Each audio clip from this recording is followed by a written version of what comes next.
Miércoles 23 de octubre de 1929. Sin previo aviso, los precios de las acciones se desploman en el mercado de valores de Nueva York. Los inversores están aturdidos. Durante los últimos 5 años el mercado no ha hecho más que subir. En el espacio de una hora se vende una increíble cifra de 2,5 millones de acciones. Al día siguiente continúa la espiral descendente. Cuando empezó a llegar gente a negociar con sus acciones el 24 de octubre, se notaba la sensación de que tal vez había cambiado algo, de que había algo diferente. De repente no había solo compradores. La gente estaba deseando vender, pero no había compradores para las acciones, y los precios empezaron a caer. La gente estaba sorprendida por lo que estaba pasando y aterrorizada. Miles de personas se congregaron ante la bolsa. 10.000 personas. Llenaban las calles, desde Broadway a East River. Se congregó una gran multitud alrededor de la bolsa, en las cercanías de las estatuas y en las escaleras, esperando conseguir algún tipo de noticia de las personas que salían de allí. Oían voces, los gritos y chillidos de los que compraban y vendían, pero no sabían qué estaba pasando. Así que se congregaron allí y se quedaron para averiguarlo.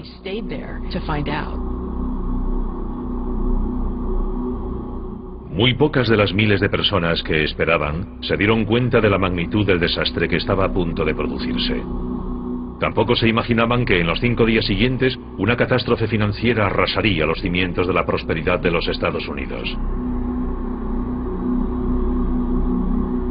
Pero para comprender por qué se produjo el crack, debemos retroceder una década, a una época en la que la confianza estadounidense era tan grande que parecía que los buenos tiempos durarían para siempre.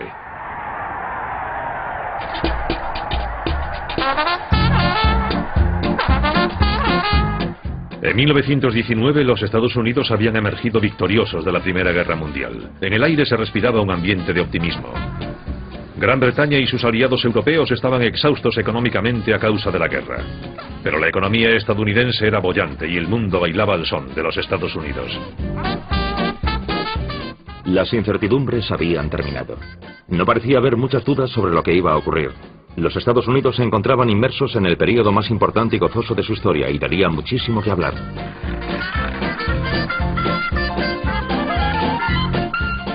En los años 20 la vida cotidiana estaba cambiando. La electrificación transformaba a los Estados Unidos. Las ciudades se conectaban a la red eléctrica. Aparecían nuevas tecnologías, aviones, radios. Los electrodomésticos, que en un principio eran un lujo, ahora se convertían en una necesidad. La industria del automóvil también florecía porque la gente se había lanzado a comprar los nuevos automóviles de Ford y Chrysler. Parecía haber comenzado una era de prosperidad ilimitada. Es el florecimiento de la cultura del consumo y del consumo masivo a una escala nunca vista. Se generaliza además la venta a plazos, para animar a la sociedad a comprar bienes de consumo y hacerlo a crédito. Este tipo de créditos para el consumo fue otra innovación de los años 20. Por primera vez el concepto compre ahora, pague después llegaba al gran público. Hay una especie de cultura lúdica que se desarrolla paralela a este consumismo y que se resume en la creencia en la gratificación inmediata, en la preocupación por el ahora, en no preocuparse por el futuro, en vivir el momento. Con la facilidad para conseguir créditos y el incremento de la renta disponible, los estadounidenses buscaron nuevas formas de hacerse más ricos. Desde la Primera Guerra Mundial, el gobierno de los Estados Unidos había vendido bonos, los conocidos como bonos libertad, para pagar la guerra. Era una forma de conseguir dinero prestado de los ciudadanos que a cambio recibían el pago de intereses sobre el valor del bono. Famosos como Charlie Chaplin o Douglas Fairbanks habían sido reclutados para promocionarlos en grandes campañas.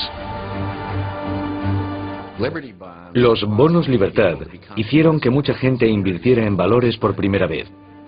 Por primera vez en sus vidas cobraban intereses cada 6 meses. Y los valores eran algo que podía seguir en los mercados. Cogían el periódico y veían a cuánto estaba su bono cada día.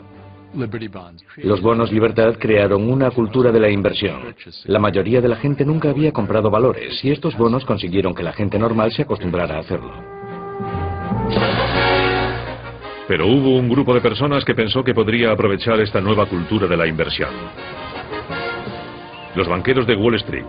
Charles Mitchell, presidente del National City Bank, descubrió un segmento lucrativo en el mercado.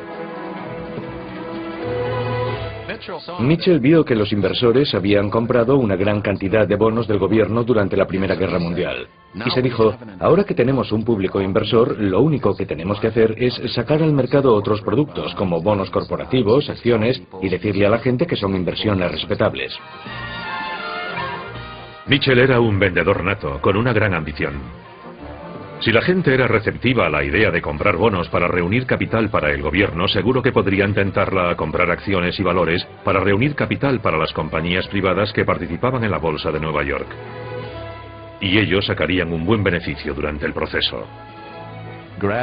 Poco a poco, personas que nunca habían soñado con invertir en bolsa empezaban a hacerlo. Y las acciones perdieron buena parte de su estigma.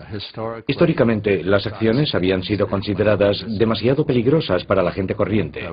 Pero en los años 20 la sensación era que invertir en acciones, de hecho, no solo era seguro, sino también fiable y respetable.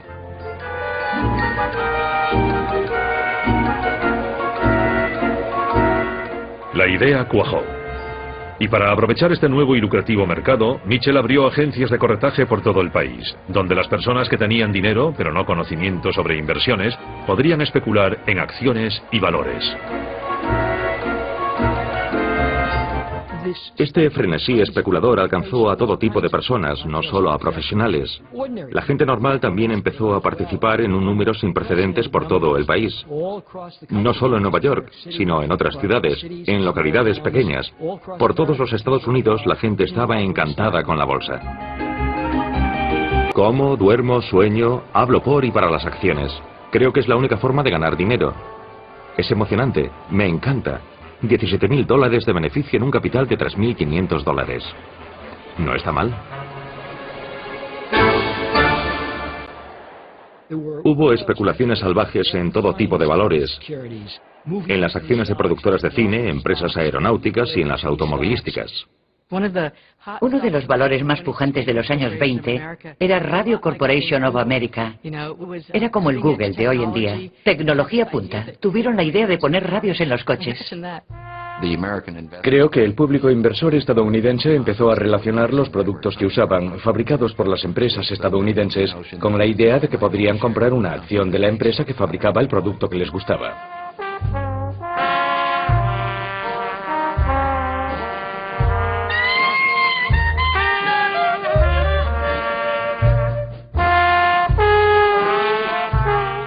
A mediados de los años 20, unos 3 millones de estadounidenses invertían en bolsa y Wall Street captaba la atención del público.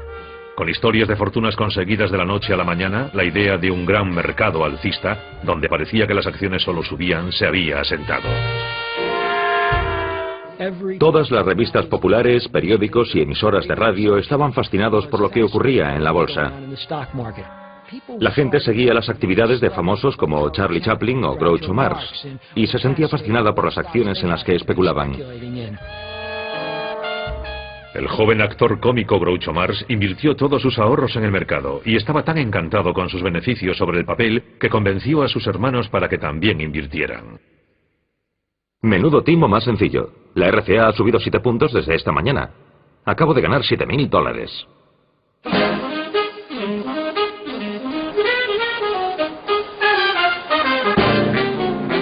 Pero no solo los famosos se habían convertido en especuladores. Los grandes especuladores de Wall Street se estaban convirtiendo en famosos. Se les consideraba personas creativas, emprendedoras y que traían riqueza a los Estados Unidos. Joseph Kennedy, padre del futuro presidente Kennedy, formaba parte de esta nueva clase de astutas superestrellas de la economía. Corrían rumores de que cualquier persona, desde un botones a un barbero, podía ganar dinero fácil en la bolsa. Un limpiabotas de Wall Street, Pat Bologna, fue uno de los que se dejó convencer por esas historias de fortunas ganadas de la noche a la mañana. Todo el mundo iba a hacer fortuna. Si vivías en Nueva York, la bolsa era lo máximo. Mi padre tenía unos 17 o 18 años. Cada día les limpiaba los zapatos a literalmente los grandes hombres de los Estados Unidos. a gente como Joseph Kennedy, ejecutivos como Mitchell. Conversaba con ellos y llegó a convertirse en un experto en cosas como la Reserva Federal y otros temas en los que no esperarías que un limpiabotas fuese un experto. Pero hablaba con las grandes mentes de Wall Street todos los días. Así que mi padre empezó a invertir en bolsa.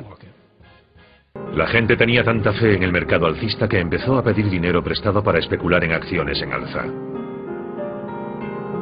Esta forma de comprar acciones empezó a conocerse como compra de valores a crédito. El inversor solo tenía que poner una parte del dinero y su corredor aportaba el resto. La cultura del compre ahora, pague después se había extendido al mercado de valores. Comprar acciones a crédito significa que las consigues con dinero prestado. A finales de los años 20, el 90% del precio de compra de las acciones se paga con dinero prestado. Esta enorme entrada de dinero prestado en el mercado de valores creó más demanda de acciones, lo que subió los precios. En 1928 el mercado subió casi un 50% en solo 12 meses. Y como la bolsa seguía subiendo, cada vez más inversores pedían dinero prestado para conseguir un trozo del pastel. Uno de ellos fue el limpiabotas Pat Bologna. Mi padre no tenía demasiado dinero en la bolsa. Me dijo que en aquella época tenía unos $6.000 en efectivo. Pero recuerdo que 6.000 en efectivo se traducían en muchas acciones, porque en aquella época solo tenías que poner un 10% del crédito. O sea que con 6.000 podías tener 60.000 en acciones.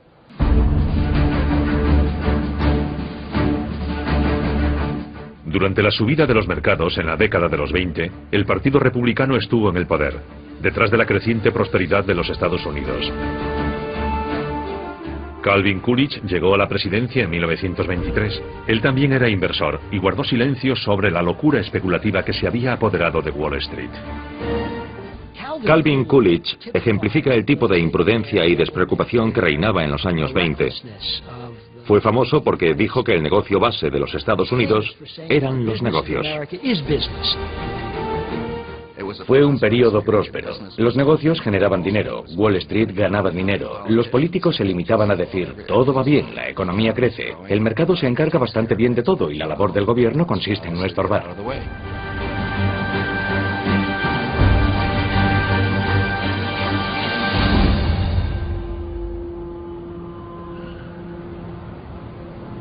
Durante la presidencia de Coolidge, el poder de Wall Street siguió creciendo sin control.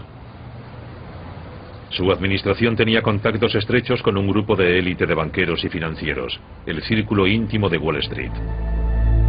Su riqueza y contactos les otorgaban una inmensa influencia sobre la política económica del gobierno. La más prestigiosa de estas firmas de élite era la banca JP Morgan. Estratégicamente situada justo frente a la bolsa, jugaría un papel clave en los acontecimientos futuros. Como socio más antiguo de JP Morgan, Thomas Lamont era el hombre más poderoso de Wall Street. Su influencia se extendía mucho más allá de Nueva York. Lamont y los demás socios de JP Morgan hablaban de forma regular con los sucesivos presidentes. Los especuladores aficionados estaban paralizados de asombro ante la subida de sus inversiones, pero no eran conscientes de cómo funcionaba realmente Wall Street. Ante la escasa supervisión del gobierno, el mercado tenía su propia ley y era habitual el abuso de información privilegiada. Los pequeños inversores apostaban los ahorros de toda una vida y no se daban cuenta de que las apuestas estaban en su contra. Hombres como Joseph Kennedy no hicieron fortuna simplemente escogiendo las mejores acciones. La realidad es que se aprovecharon de la ingenuidad y credulidad de los novatos. Un puñado de especuladores avispados se reunía y, de forma coordinada, empezaba a comprar lenta pero implacablemente unas acciones concretas.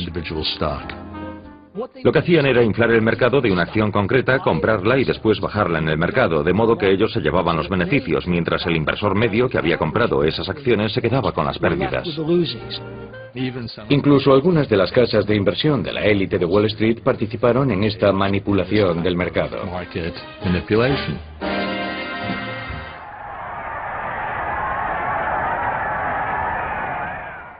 En marzo de 1929 tomaba posesión un nuevo presidente republicano, Herbert Hoover. En su discurso alentó a sus conciudadanos. Hemos alcanzado el mayor nivel de comodidad y seguridad que se haya conocido jamás en la historia del mundo. Pero en privado, su confianza era menor. Hoover es escéptico sobre lo que ocurre en Wall Street y en la economía en general, pero no tiene el valor político para aplicar sus convicciones, y cuando se convierte en presidente, no hace nada para refrenar este salvaje fervor especulativo. No hace nada para animar a la Reserva Federal ni al Tesoro a limitar el margen de especulación en la bolsa. En privado, Hoover hablaba de una orgía de especulación, pero al igual que su predecesor, Coolidge, no estaba dispuesto a regular el mercado. Sin embargo, Hoover no era el único que temía que la burbuja de la bolsa estuviese a punto de explotar. Después de su discurso de toma de posesión, un eminente y respetado banquero, Paul Warburg, rompía filas con la aristocracia de Wall Street y lanzaba un tímido aviso. Si se permite que las orgías de especulación desenfrenada vayan demasiado lejos, el colapso final sin duda traerá una depresión generalizada que afectará a todo el país.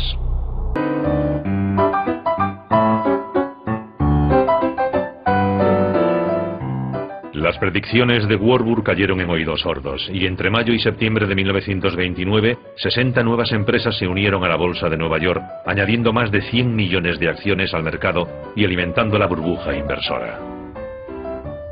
Algunos especuladores profesionales notaron que el mercado se estaba recalentando. Los más astutos se salieron durante el verano. Un día, al parecer, Joe Kennedy, según sus propios recuerdos, dijo: si el limpiabotas sabe tanto como yo sobre el mercado de valores, tal vez es hora de que yo lo deje. En septiembre, el mercado se había vuelto más volátil todavía. En privado, el malestar del presidente Hoover aumentaba. Herbert Hoover siguió haciendo averiguaciones entre sus amigos de Wall Street. Les preguntó si debería preocuparse y recibió un informe de Thomas Lamont, que era el socio más antiguo de JP Morgan & Company. Mi abuelo le dijo en una carta que el mercado se corregiría solo y que no le parecía que hubiera necesidad de que el gobierno interviniese de ninguna manera en el mercado. Lamont tranquilizó a Hoover. Le dijo que no había motivo para preocuparse, y el informe acababa con la frase: el futuro se presenta brillante.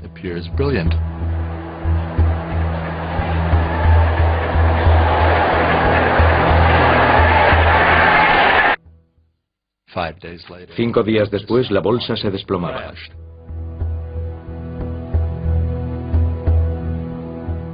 Nadie sabe qué provocó la repentina pérdida de confianza que se produjo al final del miércoles 23 de octubre. Pero de repente, una brusca caída en las acciones del sector del automóvil provocó un frenético negocio de última hora. Se vendieron millones de acciones de repente. Al día siguiente, comenzaba el gran crack de 1929.